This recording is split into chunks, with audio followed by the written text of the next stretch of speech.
గృహ బలం అంశానికి స్వాగతం. ఇంటిలో మీరు గోడలకు తగిలించేటువంటి పటాల విషయంలో ఏ దిశలో ఎటువంటి పటాలు తగిలిస్తే మీకు చరవాస్తురీత్యా విశిష్టవంతమైన అభివృద్ధి పదంలోకి పయనించడానికి ఆస్కారం ఉంటుందో మనం గ్రహించవచ్చు. మీ ఇంటిలోని వారు పాటించవలసిన నియమబద్ధమైనటువంటి విశేషాంశాల్లో కేవలం మీ ఇంటి ఇల్లాలు ఒకరోజు ఒక చీరను కట్టుకున్నప్పుడు ఆ చీర కట్టుకునేటువంటి విధి విధానంలో ఏ విధమైన చర్యలు తీసుకొని చక్కగా దానికి తగ్గట్టుగా గాజులు బొట్టు పెట్టుకుంటారో ఆ విధంగానే మీ ఇంటి గోడలకి కూడాను అలంకరించేటువంటి పటాల విషయంలో కూడా శ్రద్ధ వహించవలసిన అగత్యం ఎంతైనా ఉంటుంది కదా. మరి అందుచేత దక్షిణ దిశకు వచ్చేసరికల్లా సహసిద్ధంగా దక్షిణ స్థానం యమస్థానం అని కదా పేరు. పూర్వీకులు మరణించిన వారి యొక్క ఫోటోలు, పితృదేవతల యొక్క ఆశీస్సుల కోసం వారిని మీరు నిత్యం కూడా నమస్కారం చేసుకోవాలి అనే తలంపు మీలో ఉంటే వారి యొక్క ఫోటోలను మాత్రం దక్షిణ దిశ గోడకు ఉత్తరం చూస్తూ తగిలించాలి.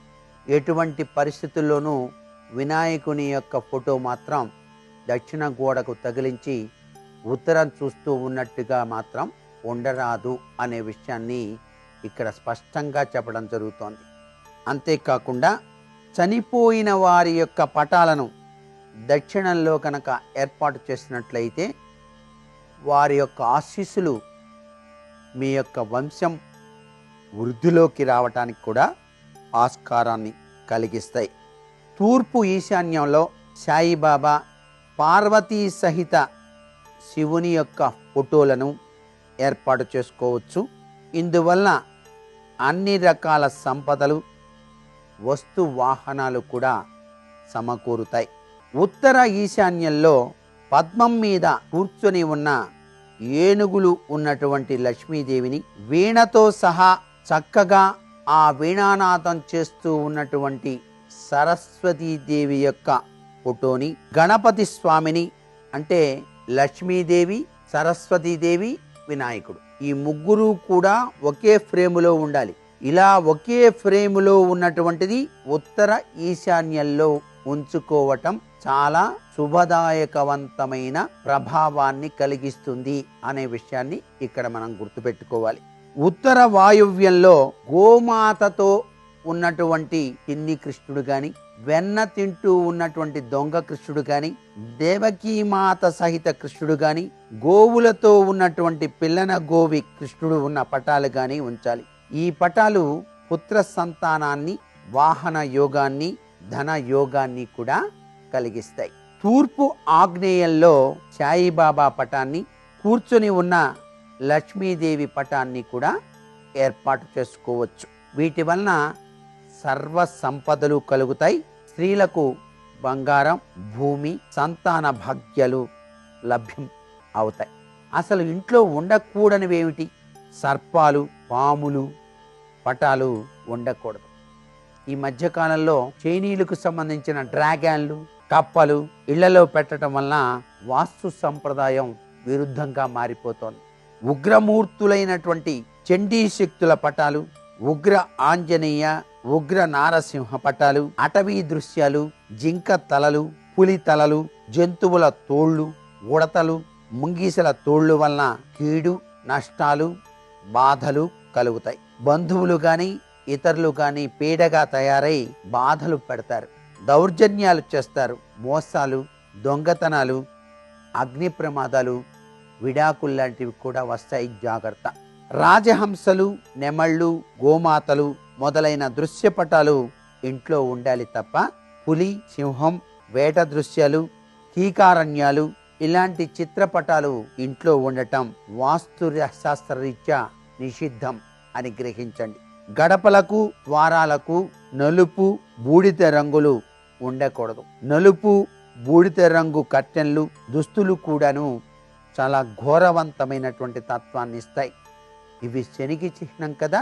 అనైతిక ప్రవర్తనకు, మోసపోవటానికి, సుఖ సంతోషాలు కోల్పోవటానికి ఇవి సహకరిస్తాయి. ఇక దుస్తుల విషయంలో వాస్తుశాస్త్రరీత్యా గ్రహించాల్సిన విషయాలు చాలా ఉన్నాయి. పెళ్లిళ్లకు, శుభకార్యాలకు, పండగలకు ఎరుపు, పసుపు, తెలుపు, లేత ఆకుపచ్చ రంగులు మాత్రమే వాడాలని మనకి వాస్తుశాస్త్రం చక్కగా చెప్పింది. పెళ్లి కొడుకు, పెళ్లి కూతురు వివాహ సమయంలో బ్లూ, నలుపు, బూడిద రంగు దుస్తులు ధరించకూడదు అని చెప్పేసి కూడా నియమం ఉంది.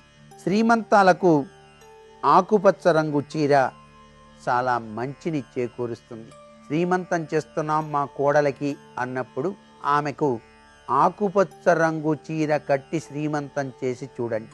చక్కటి యోగాన్ని ఆమె మనకు ప్రసాదిస్తుంది. అంటే చక్కటి పిల్లవాడు వస్తాడు. ఇక విగ్రహాలు దగ్గరికి వచ్చేటప్పటికల్లా గ్రానైట్తో చేసిన రాతి విగ్రహాలు ఏవి కూడా ఇంట్లో ఉండకూడదండి. గ్రానైట్తో చేసిన రాతి విగ్రహాలు ఇంట్లో పెట్టుకోకండి, చాలా తప్పు. ఇంటి బయట పడమరలో అందంగా కావాలంటే పెట్టుకోండి. చెక్కతో చేసిన విగ్రహాలు ఇంట్లో పెట్టుకోవచ్చు. బయట పెట్టుకోవాల్సింది మాత్రం గ్రానైట్, ఇంట్లో పెట్టుకోవాల్సింది చెక్కవి. సర్ప విగ్రహాలు, శివలింగం, ఇతర విగ్రహాలు ఇంట్లో పూజలో పెట్టకూడదు.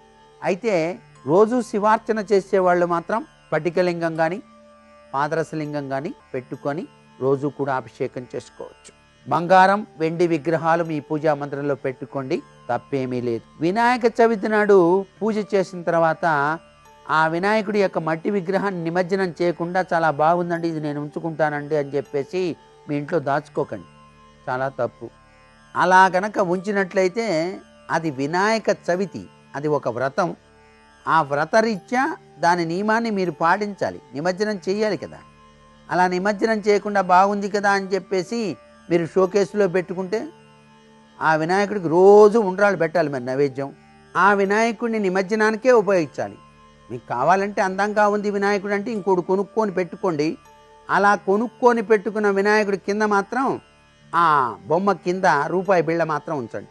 అలా పెట్టినట్టయితే శుభదాయకమైనటువంటి ప్రభావంతో మీరు విరాజిల్లటానికి ఆస్కారం ఉంటుంది. సర్వే జనా సుఖినో భవంతు.